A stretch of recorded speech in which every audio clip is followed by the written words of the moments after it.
Awesome. All right. Hello, everyone. We are expecting about 1,000 people on today's call, which is amazing. Now, listen, some of you are probably familiar with what moves her, and I have a feeling some of you are very new to our mission. Just a little bit of a background. In 2020, our founder, Sue Yannicone, had a mission to support women on their path to leadership. And recently in the fall, she brought on my co-executive chair, Sherry, Chris, and myself to continue that mission. And we've been so excited with everything that we've been doing. As soon as we knew International Women's Month was coming, we started coming up with a ton of different programming, and you've been part of a lot of that. One of the things that we know a lot of leaders are really still working on is public speaking and speaking with confidence. And there is no one better in the business than my friend, Deborah Shames, who I'm so excited to welcome today. Deborah, I cannot tell you how excited I've been for this. A little bit of background about Deborah. She is the co-founder of Eloquy, and she has coached thousands of A-listers and celebrities, Olympic athletes, and a ton of executives, including many at Coldwell Banker within Anywhere. So Deborah, welcome, welcome. We have been counting the days to do this. I'm so excited it's finally here. Okay. And Lindsay, when we worked together, one thing you took away from our private sessions. Okay, so aside from always wearing the color blue, which you said is the color of trust, you got rid of my up talk, my filler words, and just general speaking with confidence has been huge. You have been a game changer in my career and in my life, and you've really given me a gift. I cannot thank you enough. Thank you. Would you like me to get started? Yeah, let's just lay out some of the ground rules for today. So number one, this is fun, conversational. We want this to be super interactive. So come on camera, ask questions in real time. Deborah said it before, if you have a question and you hold it to the end, it's probably going to be gone. So definitely raise your hand. We can call you. And if you have a comment, you can throw it in the comment section. And I will, in the most polite way possible, be interrupting you, Deborah, with questions so that you are able to get to those. Yes, and being Jewish in my family, being interrupted is just the way it goes. Excellent. So no problem. Perfect. Good. All right. So this is Women's History Month. And what's important for us at Eloquy is to showcase the best and the brightest. And recently we had an Eloquy tip. You can sign on later and receive these tips about Cole Brower, a 29-year-old who sailed around the world in 130 days by herself, unassisted, and came in second, beating every other man in the race. 5'2", 100 pounds. She's amazing with 400,000 plus followers. Then we showcased Caitlin Clark, the basketball phenom, who just recently beat everyone else in the NCAA for scoring points. Now, these are young women, so this week on Sunday, we're going to showcase Margaret Atwood, the 84-year-old writer whose lifetime achievements are off the charts. Many of you will know of Margaret Atwood because of her book and TV series, The Handmaid's Tale. Now, Margaret excelled with writing, and these other women have excelled in their field, something most of us will never achieve. But we can excel when it comes to speaking with tools, techniques, and safety nets, even if you have anxiety, if you have the imposter syndrome, if you, as Lindsay said, do uptalk, vocal fry, or long run-on sentences. So in our brief time today, I'm going to work with you and give you practical tools that you can implement right away. Because you have great content at Realogy, at Anywhere Real Estate, at Coldwell Banker, at What Moves Her. It's my job to show you how to marry great content with delivery. And as Lindsay said, anything you have questions about, gestures, anxieties, rehearsal techniques, chat, raise your hand, and I'll address it. So let's get started. And by the way, I love to say everything you've learned about public speaking is wrong, because that's what makes women anxious. So be ready to move outside your comfort zone. Number one, cognitive science or how to be memorable. Learn to speak in visual snapshots. When the listener can see and picture what it is you're talking about, they're much more likely to come on board and be persuaded to what you have to say. Now, here's where we've all been taught to be polite and general and considerate. That'll make you totally forgettable. The more specific you are, the more you paint the picture, the more you will be seen as unique, and the more you will persuade someone to your point of view, 1 or 100. So specifics and visual specifics especially. And by the way, if you hear yourself, the training wheels, if you hear yourself give a generality like creative opportunity, or I love this session, follow it up with like, such as, or for example. Next, novelty and surprise. If you start a conversation, a presentation, or a pitch the way everybody else does, we lump you with everybody else. So, no, good morning. Thank you for being here. My name is. Save the logistics for after an opening. So I opened about Cole Brower, Caitlin Clark, and Margaret Atwood. Figure out how to grab people's attention in the beginning, because we remember most what we hear first and last. If you grab their attention in the beginning, it's much easier to keep their attention in the body of your presentation. And the third way to be memorable is to do what everybody told you not to do. And that's add I statements. Now, I'm not saying boast about yourself or your accomplishments, but I statements are a great way for people to know what's important to you, what you're passionate about, why whatever you're speaking about resonates with you. And also, I statements are great safety nets. When you forget where you are, always add an I, because you always know your own opinion. And we have worked with Anywhere Real Estate. You have great content. Making it your own is not easy. That's why these practical tips can be applied right away. But you're always going to want to fall back on the way you've done it before, if it's familiar and safe. That's why after this webinar, I will be available if you want to rehearse, if you want to go over a story or an opening, if you have a question for me. My contact information is at the end of this, and I'll be happy to give you some time so you change behavior, because I'm on a mission to change behavior. I never again want to go to a conference and hear boring speakers. And Lindsay, go ahead. I saw you had something to say. You're so good. Well, I'm sitting here thinking about your audience, and we have so many of our employees, but we have a huge handful of managers and real estate agents on as well. Yes. And I'm thinking right now, differentiation at the listing table is crucial, right? That is, you are leaving, you have to be memorable. You have to stand out in the pack. And I'm just thinking how much this should be resonating with our agents sitting there at a kitchen table or at, in a living room, not starting with, hi, good afternoon, my name is, I've been in the business for 30, whatever. So I'm just so excited to hear what you have to say to that audience throughout this, because I know that it's such a big point in time where they're going to need the skills that you're giving them. And you brought up such a great point. Nobody cares about you.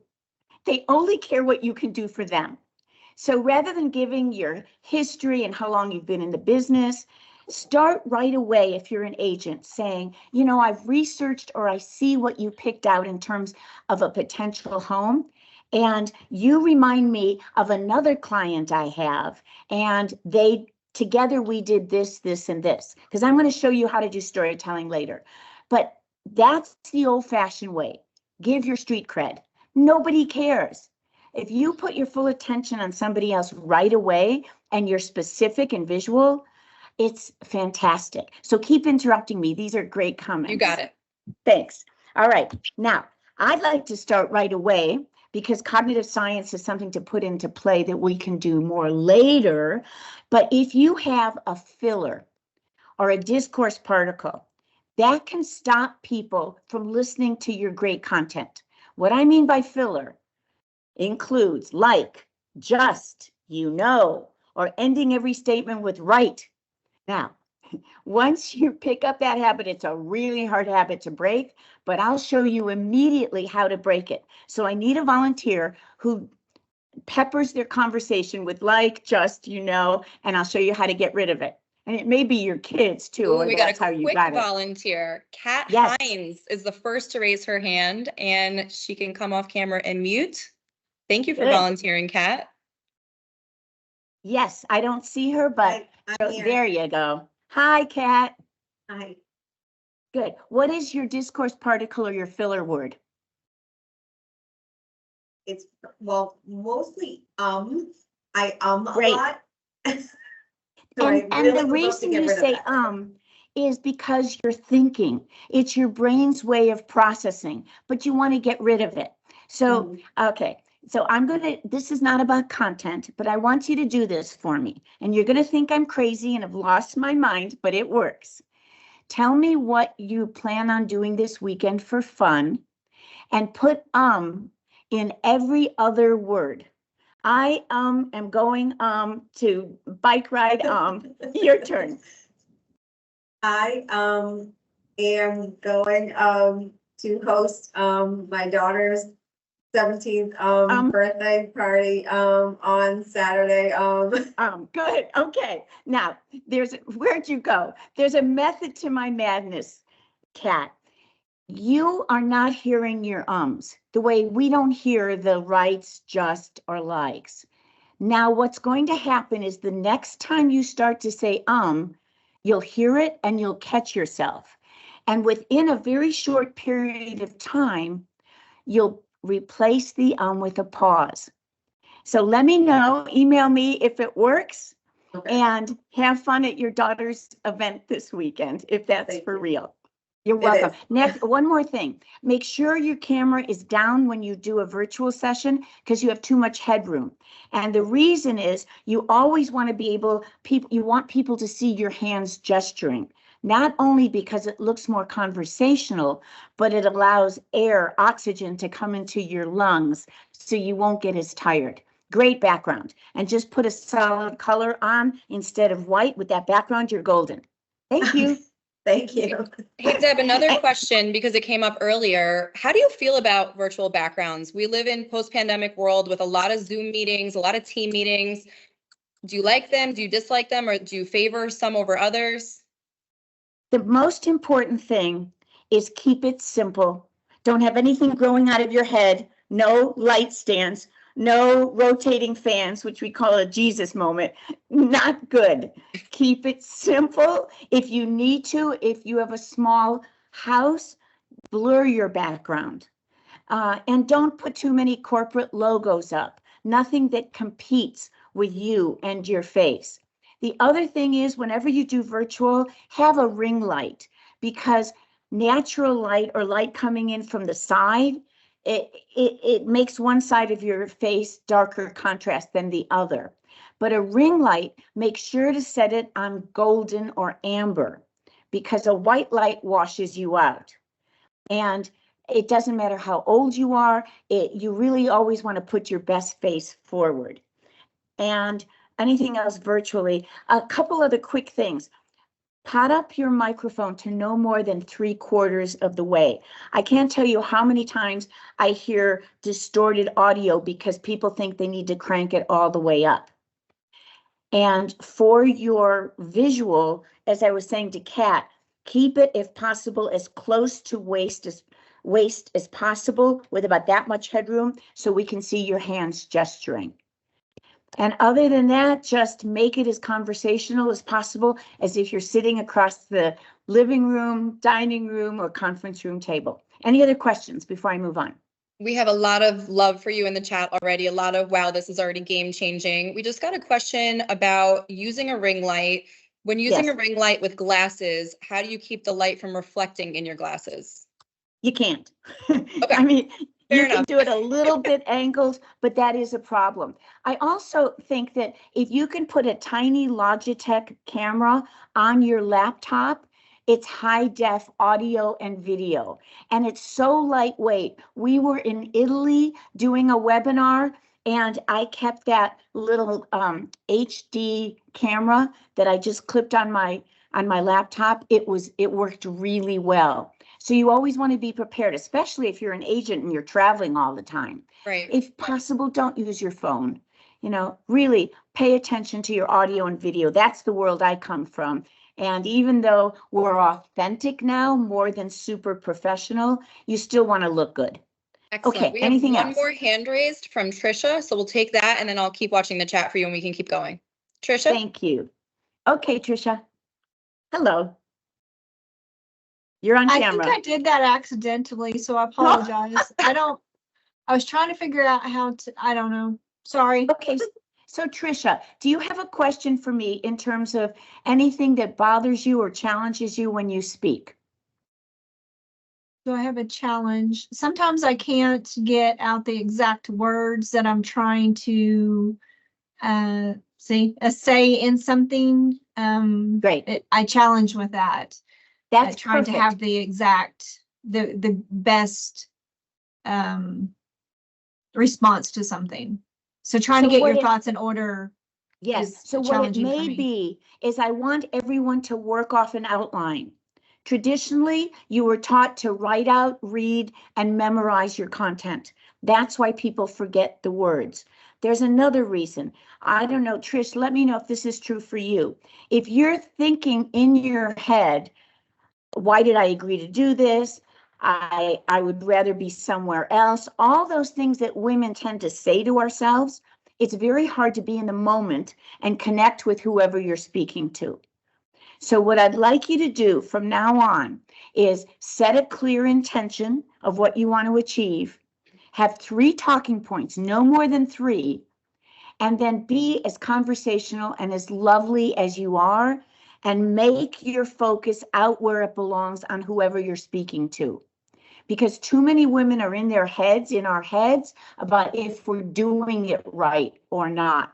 It's why I wrote the book Out Front, How Women Can Become Engaging, Memorable, and Fearless, because I want more fearless speakers out there who are not afraid to speak out. And that's what I'm guessing you are, is fearless. Thank you. Okay. All right. Deborah, one more. Conversely, how do you slow down your speaking, especially when people are nervous? I think that's a huge one, and that one's worth bringing up. It is absolutely worth bringing up. The more nervous we get, the faster we speak. And it happens to everyone. And if you tell yourself to slow down, it doesn't work. It gets worse. What you do instead is tell yourself, I don't want them to miss a word of what I'm saying.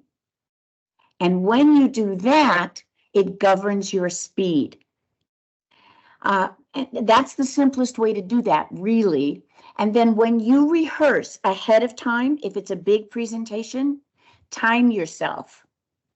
Because when you time yourself, you feel, and I'll get to Trisha's comment in a minute, when you time yourself, you know if you need more content or you need to slow down, and you know exactly how you're going to do it if you've done it once before. Now, the only thing about rehearsing like that is don't give out full energy until you're in front of the actual audience. But do rehearse so you know where you're going. Trisha, repeating yourself. 2 things. If you repeat a line because it's important, that's a terrific way of repeating a line. But who did I see? I think it was Chris Rock. He came back and gave a one-man show recently. And about a third of the way through, Chris started to repeat almost every line. If I could have reached through the television and smacked him, I would have. I'm like, you are one of the best comics out there. What are you doing? Did you not learn your material? So that's about repeating yourself. Okay, strategies to employ if you're to make sure your audience is following. Is that the question, Lindsay? Let's come back to that. I want to get back on track with your outline. I can pepper in some of the other ones, and I know we have Q&A at the end, but I don't want to miss some of the other material you have. Yes, and Lindsay was fantastic about narrowing down like the 15 modules to 3 or 4 for today. She knows her audience. Next, how many of you have speaker anxiety? It's about 90% of the population, and I say the other 10% are lying. So what do you do to mitigate speaker anxiety? You don't want to get rid of it altogether because you'll be boring. The thing about anxiety, it keeps the synapses flowing. It makes sure you can think on your feet. But here's 2 tools to mitigate speaker anxiety. 1, have a clear intention of what you want to achieve. But 2, take on the role that you believe will most allow you to achieve your intention. You put on a suit of armor of a role, it works wonders. You're not sending Kathy out or Liz. You're sending out, let's say, the seasoned veteran. So I need a volunteer, and all you have to do to volunteer is speak about something that you know a lot about that's not real estate. It can be cooking, it can be knitting, it can be traveling. That's all I need from you, and I'll show you how to take on the role of seasoned veteran. Do we have a volunteer, Lindsay? We do. Miss Robin. All right. When she comes up, and as she's coming up, so we don't waste time, Robin, She's here. what is the topic that you know a lot about? Well, I raised my hand mainly because I definitely have that speaker and anxiety. Oh, perfect. I would say travel. I grew up overseas, so I traveled a lot as a youngster. So Terrific. Now, let me define a seasoned veteran, and then you're going to see Robin with no advance warning whatsoever. She was raising her hand for speaker anxiety, and I voluntold her. Now, a speaker anxiety, answer some questions for me, will you, Robin? Yes. Are they exciting or boring?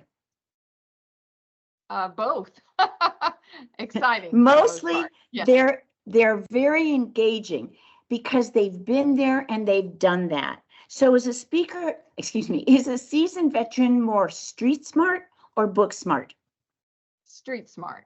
Exactly, because they've done it. Just like you talk about travel, you've done it. Yeah. Do they speak in long or short sentences, and why? Probably longer sentences to be more descriptive? No, the opposite. No? You can Short, always okay. tell somebody's anxious when they speak in long run on sentences. Okay. A seasoned veteran will speak in short sentences because 1, it allows them to think on their feet, and 2, it allows an audience to absorb what they have to say. So that's one of the ways to mitigate speaker anxiety for you. Now, the other couple things about speaker anxiety before I get you going, they look back in time and they look forward in time. So they're good at making predictions. But let me ask you this. Does a seasoned veteran give advice? Think about it before you answer. Seasoned veteran give advice. Yes. Yes. No, I'll tell you No. why. I've answered everything wrong. I love it. A seasoned veteran will tell you what is, like you're going to do, Robin, but they don't give advice like a trusted advisor. And that's why when you go to a speaker series, seasoned veterans are so much fun to listen to. So I want you to tell me about travel. I want you to short sentences, and I want to hear a little bit of attitude from you, Robin. I know you've got it in you because a seasoned veteran is so much fun to listen to. Now I'm going to turn it over to you. 2 minutes on travel. Okay. I certainly have spent probably 15 years traveling overseas. My family, we moved every 2 years, spent 5 years in Africa. So I can tell you a lot about the French people in Africa. Spent some time in Greece. Wait. Tell me about the French people in Africa. You set it up beautifully. Go ahead. Well, I had to attend a French school, so I was able to learn to read and write French at a very young age. And the African French dialect is so much different than what you see in Paris, France. So that was very interesting to get to learn the difference and just the difference of the culture of the French African people versus the Parisian people. So it was really interesting Okay, time. you're doing great. Can you see Robin has zero anxiety when she goes in as a seasoned veteran? I'm going to add one more thing for you, and feel free to practice this later.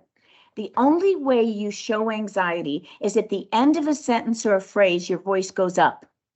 Now, I want you to tell me a little bit more about Africa and put a downward inflection at the end of every sentence or phrase. So it would be like, I went to school in Wisconsin, but I grew up in Chicago. So a little bit more about Africa with a downward inflection. And tell me one of the hardest or strangest things it was when you were little to adapt to there. Right. Okay. So now I'm thinking about what you're saying, the I downward. know. Downward. I'll do it with you. Go ahead. Right. So living in Africa, the climate was very enjoyable. No, you got your chin to your chest, but your voice still went up. The temperature was enjoyable. Put a period instead of a question mark on it. Keep going. Okay. Okay. And you would think, being in the west side of Africa, we were in the Ivory Coast, that you would see a lot of wild animals. That's a question I get quite often from people, but frankly, there were not very many wild animals compared to many other countries we spent, where we saw a lot of very scary, poisonous animals on a daily basis. So good. And her voice went down. So little short sentences and downward inflection, and you don't have speaker anxiety. You just have old-fashioned ways of speaking that when you have tools, you're fabulous. Yay, Robin. Thank you very much. Thank you. Roles are huge. Whether you're a facilitator, a visionary, a seasoned veteran, they really make your life easier. Thank you. Does anybody else want to do a little bit more about roles before we go into storytelling? I need a volunteer. Somebody who's Janet. Janet. Oh, good, good. Janet. So while Janet's coming on board, Janet, is there anything you're excited about that you really enjoy? Let's unmute Janet. She can do it. Still muted, Janet. Darn it. Joseph, can you unmute Janet? Yeah, let me see if I can help you, There. Janet. Hold on. Oh, okay. Okay, am I unmuted? You are unmuted. Great. What are you excited about, Janet? We own a small horse farm in Hunterdon County, New Jersey. And I frequently have clients that think this is their dream life. Yes. And I often bring them to my own property so they could see what it's like in real life. But that's right. Something I'm excited about. That's perfect. So we did seasoned veteran. Now we're going to do motivator. So a motivator has two tools in their toolkit, the push and the pull. And if you only pushed people to ride horses, to come visit, to do this, you'd be annoying. But the pull is, if you do this, here's what it's going to look like. Yes. So I'm curious about starting my own horse farm. Be a motivator with me, do a little bit of push and a little bit of pull, go back and forth, and let's hear how it sounds. So what I'm going to tell you about is a client that I worked with who was a tax accountant years and years ago, who reached out to me and said he wanted to buy a horse farm. Okay. And the question I asked him was, how long have you been involved in horses? And he said he had never been involved in horses. This was just his fantasy life. So I asked how he saw that working. He kind of fumbled around. I took him to see some properties and he was clearly clueless. He walked into a field with many large horses and didn't know what to do. And I told him that he had to go through a checklist of things for me before I would be comfortable putting him in that environment. So that was really the push, I think, of either you're going to do this and demonstrate to me that you're going to do it, or maybe this isn't a great idea. Janet, you are amazing. Impression management is everything. We think we have to know our content, but it's the way you deliver it is so important. And what I loved is Janet spoke in short sentences. She remembered back what it was like working with this other client. She was very specific. She added her own opinion, but she wasn't arrogant. And so I would very quickly trust her if this is something I wanted to do. So nicely done. And I like the green top. If you're with a client, wear a jacket over it. But other than that, and the background is just fine. Did you have any other questions for me, Janet? No, but thank you. That was a confidence booster. That's what we all need.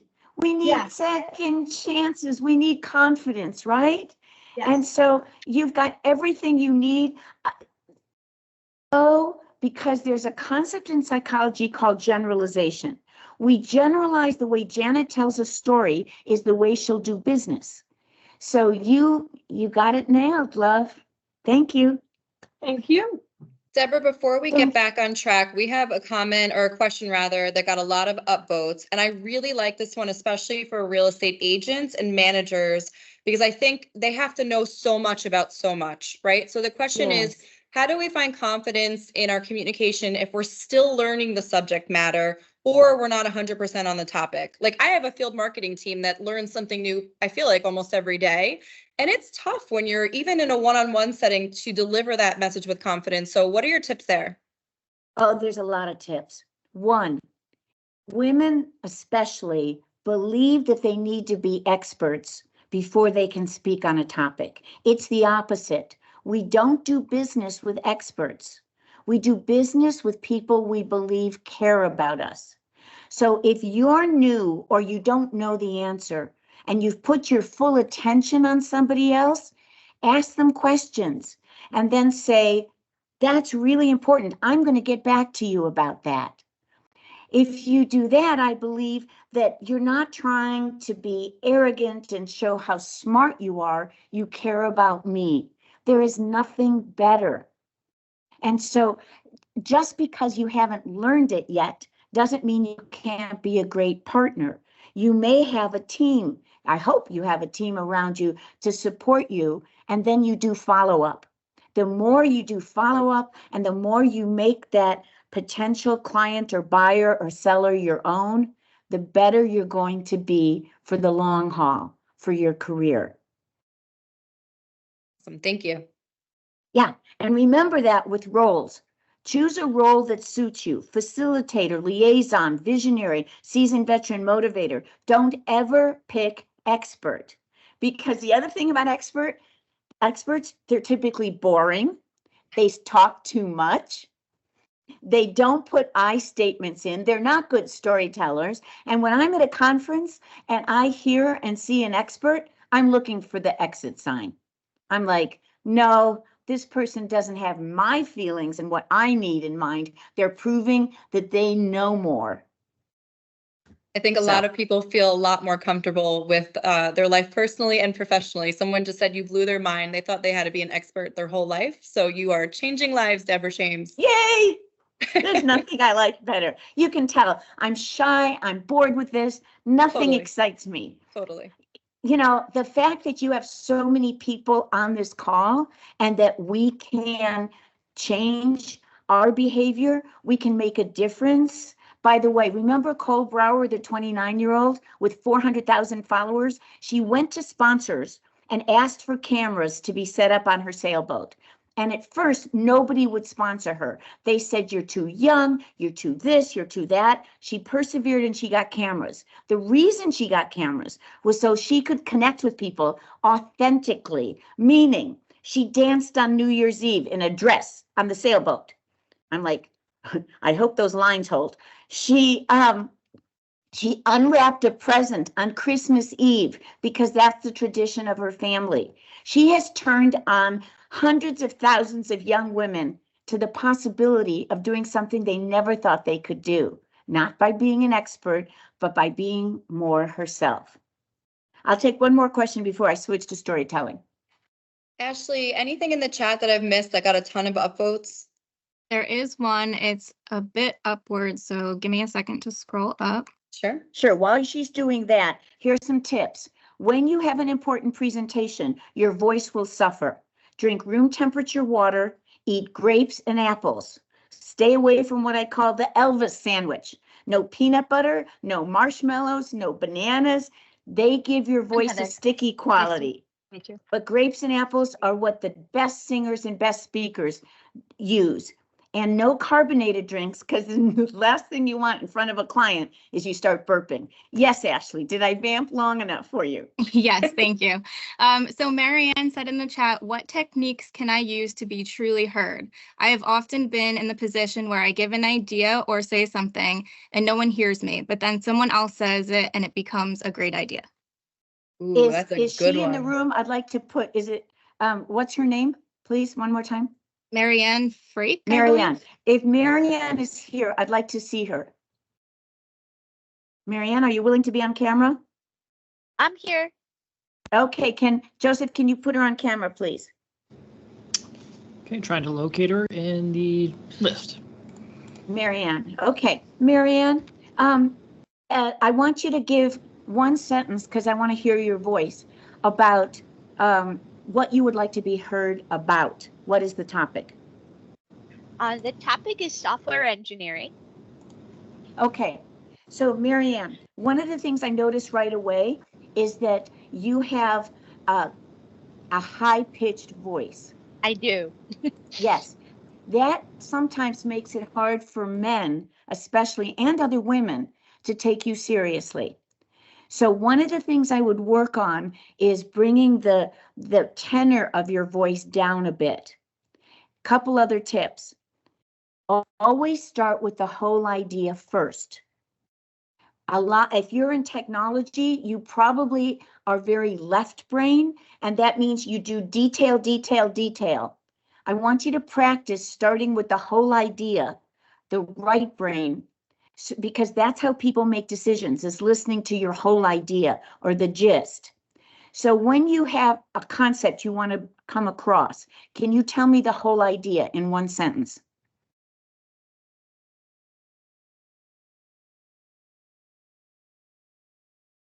I'm sorry, I just have No, gotten that's okay. sudden I put you on the stage fright. spot. I believe it says this call is no longer being recorded, so I'm just putting that out to Joseph.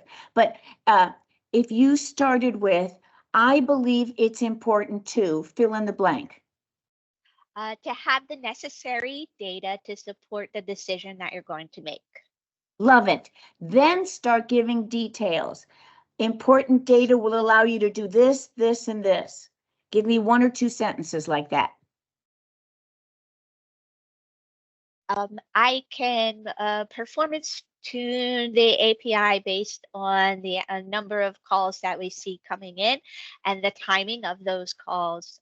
For example, this API call may take 10 seconds versus 1 second. Okay, so the only reason you're not listened to is the way you organize your content, because you're clearly really bright, and that's fantastic. So connect with me afterwards so we can do whole ideas, one whole idea, and then a few details to back it up. And then you'll practice the next time you're in a meeting and make sure people listen to you and make sure you start persuading people to come on board. Deal? Deal. Thank you. Okay, good. All right, so I'm going to move on, if you can. Thank you. I'm going to move on to storytelling. And that is your silver bullet. Now, it's not a long, shaggy dog story. It's under 2 minutes. And like everything else, if you want to be concise and persuasive, you need structure. So my brilliant partner, David, came up with this, mainly because he's like Marianne, and he would talk technically left brain for the longest time before he got to the main point. And I didn't want anybody to miss what he had to say. Neither did he. So here's your 3-act play about how to tell a great story or an example that you can put anywhere in your presentation or when you're networking. And I will send this to Ashley, so it's a handout after this webinar that you can refer to. Act 1 in a 3-act play of how to tell a story is always start with a challenge or an obstacle. Now, why do we do this? Because that's the human condition, loving to hear a problem and then how it was solved.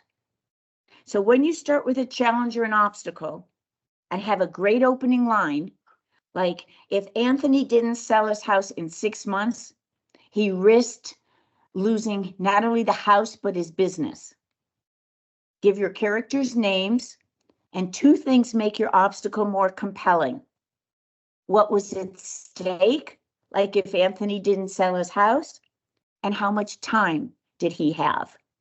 Now, be ready. I'm going to work with one of you on your story. So Act 1 is obstacle. Act 2 is solution. Now, I know you all do many things, but I want you to pick only 3 things you did to solve the problem. And if you worked as part of a team, I say 2 we's, but at least 1 I.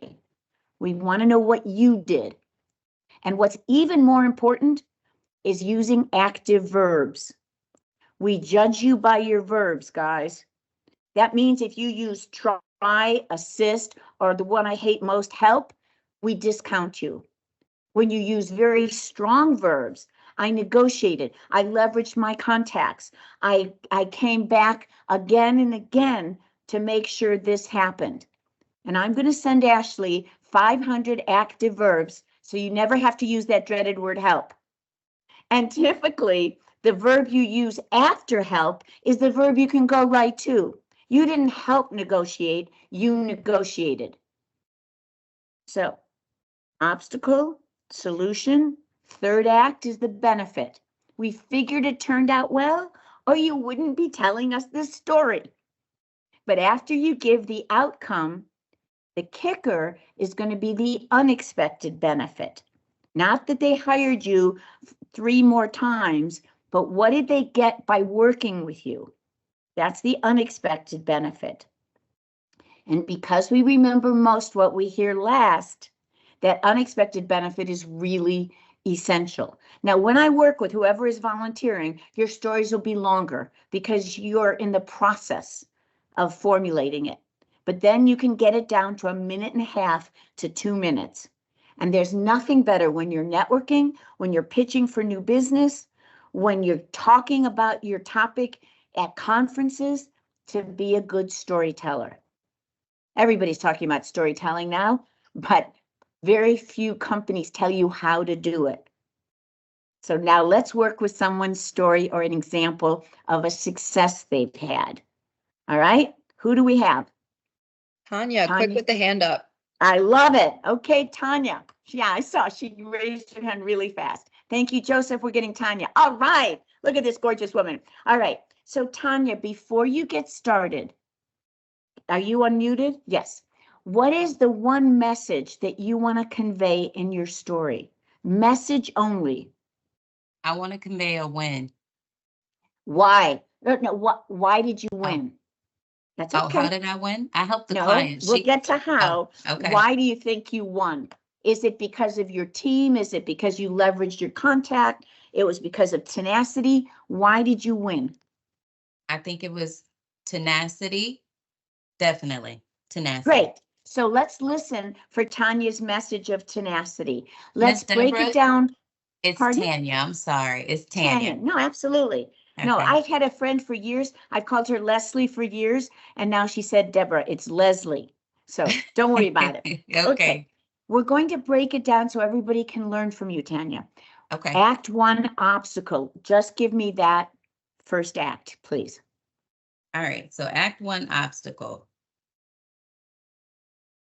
I helped my client purchase a home. Okay, stop. Oh. You not only used help, you went right to the solution. Oh, That's sorry. okay. This is what everybody's thinking. So you're going to Act 1, what was the obstacle and what was the name of your client? And remember, when you say what their obstacle was, You want to say what was at stake if they didn't sell it, and how much time did you have? Oh my goodness.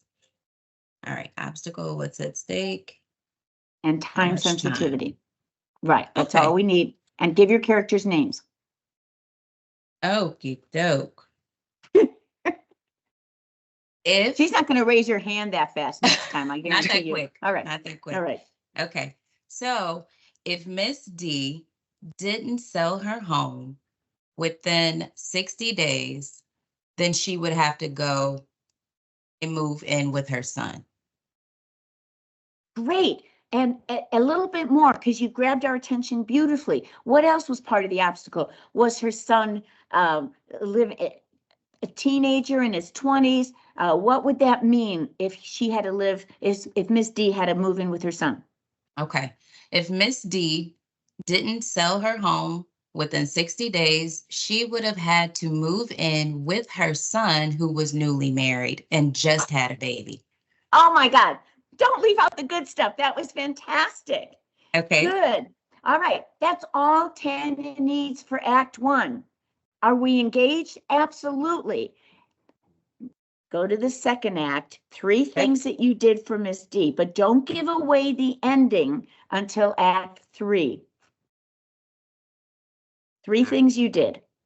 So 3 things I did was, 1, I leveraged my contacts. I negotiated Wait. heavily. No, that's great. I'm sorry. Oh. I leveraged my contacts. You gained my attention to do what? You leverage your contacts to keep going. Finish that sentence. I leveraged my contacts to assist her because her credit was challenged. So I leveraged my lending contacts to help. Okay. No, let's back up. Okay. I leveraged my lending contacts because her credit was bad. Yep. Brilliant. Right away, we have an impression of how you operate, and it's terrific. Now, without saying this, what is the second thing you did? Oh my goodness. Negotiated like a beast, like an attorney. And who did you negotiate with? The listing, well, the buyer's agent. So very shrewd negotiation tactics with the buyer's agent. That's all she needs to say. That's brilliant. You are a great example. I promise I didn't coach Tanya before this, because you're doing great. What's the third thing you did? What else did I do? Did you follow up? Did you write a letter? Did you train someone? Oh my goodness.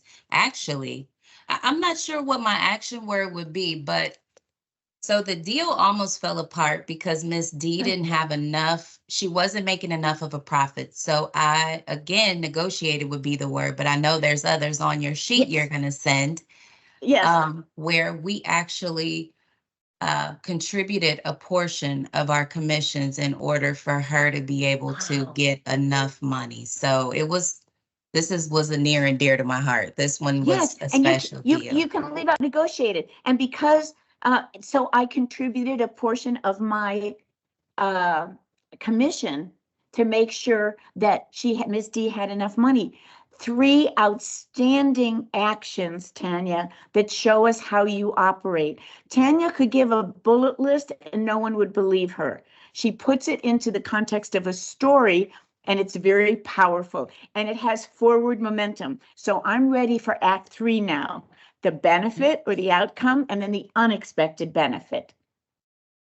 So the benefit was Miss D sold her house and she didn't want to go into another mortgage payment. So she got a beautiful apartment that was within her budget, and she was satisfied. And the unexpected benefit, she still lived close enough to her new grandchild that she could go and spend time. I love that, Deborah. Definitely. Good. I love that. I love how That's true too. That's true. Well, you're getting comments that are coming through that says you were quick on your feet, and people admire someone who could do that, and you're getting a lot of great jobs. So don't ever hold yourself back from speaking, because you have a gift. Your smile really says it all, and structure is important. So remember, the way you started was, I helped Tanya, or I helped Ms. D, whatever it was. Mm-hmm. Awful. But instead, the obstacle was, if Ms. D didn't sell her house, she'd have to move in with her son, da, da, da, da, da. Now we're engaged. Your job is always to engage us. Follow that structure. This is awesome. I'm going to take this to my social media platform. Thank you, Miss Deborah. This is amazing. Thank you. And we're getting a lot of questions in the chat, requests for you to do more sessions already. So we're going to talk about ways that you can engage Deborah one-on-one in group sessions. I have a feeling we'll be bringing you back for what moves her again already based on success 50 minutes through, but we have 10 minutes left. Let's get through the rest of your agenda, and then if we can open it up to Q&A, we will. But I think you're going to be back with us based on the comments. That would be wonderful. Okay, I'm going to give you some tips about rehearsal and anxiety. Number one, with anxiety, since everybody has it, and I already said you don't want to get rid of all of it because it allows you to think on your feet. The important thing is to realize that you have something of value to give someone else. And so it's not about you. It's about you connecting and reaching whoever it is in front of you. And that's why speaker anxiety is just, it's fine. A little bit of it is fine. You just don't want what I call the Shirley MacLaine out-of-body experience, where you can't think on your feet. That's why you have an outline. That's why when you're in front of a new listing or a new potential buyer or seller, have only 3 things that you want to convey that makes them work with you. We sometimes want to throw the kitchen sink at someone, but in truth, who's ever listening to you can only remember 3 things. That's why the solution has only 3 verbs. That's why when you divide a longer presentation, so I talked to with Lindsay, the middle is all about 3 buckets. And if you make a longer presentation in those buckets, if you take the first letter of each bucket and form an acronym with it, you can remember your buckets. Like bucket 1 is inventory. Bucket 2 is deciding when and where to sell. Bucket 3 is an association with the right organization, IDA.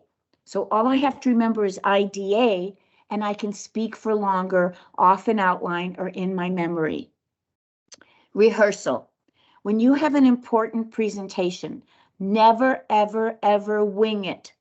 Trust me, I've had people who said, oh, I know my content, I can go in and wing it. Please don't. Have an outline, have your transitions, know where to put your stories, and rehearse without full energy, and rehearse out loud, never in your head. By rehearsing out loud, it sounds different. It comes across different. And David, my partner, taught me the concept called a stumble through. At first, we were about to speak to like 1,000 people at a CPA conference, and I was nervous. I had terrible anxiety, by the way. So if I can get over it, you can get over it. And I'm like, David, you're not taking this seriously. He goes, Deborah, with a stumble through, we walk and talk it through. It's not perfect. It's not ready to go. It's a stumble through. And so with the stumble through, when you rehearse and you're speaking out loud, I even walk and talk. I do it when I'm exercising. I'm on the elliptical. Any way that it becomes familiar to you. And here's my favorite rehearsal technique. You want to know your opening and your closing. You really want them down cold. But so that it doesn't sound rehearsed and you have your opening, do a cut and paste. You've all worked on computers. So instead of doing it the same way twice or 3 times, when it becomes memorized, move sections around. 1, you may find you like it better that way, but 2, however it comes out when you deliver it. I think we did she freeze, Joseph? She did, yes. All right. Let's see if we can try to get her back. Let's see if we can get her back. I will attest to the stumble through. I have done that for every Gem Blue that I've done since I spoke with Deborah the first time she coached me, and it is super helpful. I always did beginning, middle, end, and it changed the game. And when I lose my place, it always helps me to find it. So definitely a great tip. One of the questions someone had asked also is about the recording after. We will be putting out the recording. And for those that aren't aware of the whatmovesher.com site, please check it out. We're going to post a lot of follow-up content and information about this session on whatmovesher.com. And if you're not already following us on social media, please, Emma, I'd be remiss to not mention, follow us on Instagram at whatmovesher. Deborah's book, I think it's called Own the Room, Paula, but I know that when she comes back, she'll let us know. Is she trying to sign back in, Joseph? I am messaging her through Teams. I'm just waiting for her to respond. Okay. And in the meantime, I do want to shout you out, Joseph, especially all that you did to get ready for this. And Ashley DeLappy, who is also a big part of What Moves Her. Both of you guys were so helpful in getting this set up and organized. So thank you to you both as well. I was going to save that for the end, but might as well do it now. Thank you. This is such a great event. I've learned so much so far. And just even talking right now, I feel like it's a little bit out of my comfort zone. So I really, really appreciate this. And I'm looking forward to whatever else Deborah has to share with us. Awesome. And thank you, Lindsay. Deborah's awesome. I was so excited to bring her on. And I love that she'll give you tough love in the nicest way possible. You know, like, that was horrible, but, and you're like, yeah, that was horrible, but I can take that feedback. She's got a really nice way about her. Her book is called Out Front. I think she has 4 books, believe it or not. And I know we only have a couple minutes left, so if we need to end this early, we will, but let's give her 2 minutes to try to hopefully get her Wi-Fi back. People are saying great energy. So glad you offered this. We have a question. I don't know if I can answer, but I can try. Hi. Hi. So I do have a question. So when you were speaking about like the opening and closing, she said like to move sections around, like cut and paste. Like, what is that? Like, what was she meaning by that? Sure. So we usually practice our openings of our presentation and our close, right? That's usually what we focus on. But what she taught me is you start from the middle, then go to the end, and then do the beginning at the end, or do your close first and then go into your opening. So if the sentences were maybe like, I went to the store, I bought bread and I went home, I bought bread, I went to the store, I went to the store, I went home, I bought bread. So changing all of those around, you get this muscle memory and memory of where you can recall things. And then you might even find a new order as you're doing that where you feel more comfortable. So it's a great tip. It's especially if you have long speeches, really helpful. And I also love what she taught us about creating acronyms for your 3 things. So the first letter of every sentence so that you can recall that going back, you know, if you start to lose your track, you're like, what were my 3 letters? That's also really helpful. Mm-hmm. Christina helps that this was you're so welcome. Christina helps that this was the best professional training she's been through. So that makes me super happy. Joseph, what do you think? She is back on the call. She is engaging us through chat. She did log out and log back in, but I don't know if she's able to get her video and her microphone back up. Oh, she said I'm here. All right. Deb, we'll give you a couple seconds, and if not, we can figure out how to close. If you want more in terms of what we started today, Eloquy offers half-day, full-day, and 2-day workshops. In fact, our upcoming immersion workshop on April 1st and 2nd had a dropout. So if you can possibly make it to Santa Fe, I will take the first person who contacts me and deeply discounts their fee to join 7 other professionals in a great 2-day workshop. In addition, we will sign you up for an Eloquy tip of the week, which comes out every Sunday. It includes an Eloquy speaker tip, quote, and word. It doesn't sell you anything, and it has been something we've been sending out for 20 years. Next, please take me up on my offer. Contact me if you have a question, you want to rehearse an opening, anything that would serve you. You have my contact information, and it would be my pleasure to be there for you. Also, do take me up on the offer to donate copies of my book Out Front, How Women Can Become Engaging, Memorable, and Fearless Speakers. For a minimum of 25 books, up to 48 per box, we will ship them to you. You only have to pay the shipping charge. I wish for all of you a productive career like that of Margaret Atwood and Cole Brower and Caitlin Clark, that you learn to balance your content with delivery so that you never have to look back and say, if only, or I wish I would have. Thank you very much. Thank you all for attending. I know we had hundreds and hundreds of people on today. I hope that you took something away for yourself. Thank you for following What Moves Her. Again, Joseph and Ashley and Emma, thank you so much for all you did behind the scenes. Sherry and I are so excited to bring you presentations like this, and we're going to bring many more in the future. And just be in the lookout for more opportunities like this in our newsletter. So have a great day, and thanks for attending.